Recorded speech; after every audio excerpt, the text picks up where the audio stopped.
हाती परडी कुंकू भाळी अंतरी तेवली ज्योती ग भंडाऱ्याची मुठ उधळली पाप जळली कोटी ग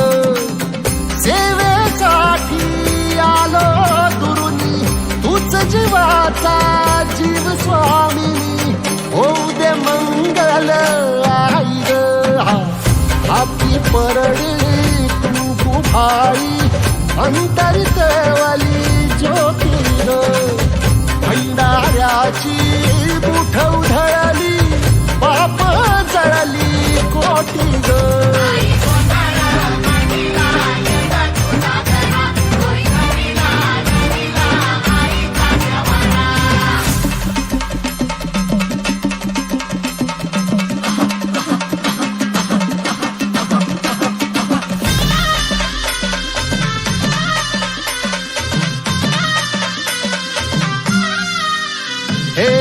देई जोगवा आई कृपेचा पदर पसरिला पुढती ग संसाराची नाव तरू दे हात असू दे पाठी ग तू रेणुका तू यल्लम्मा काही दिसला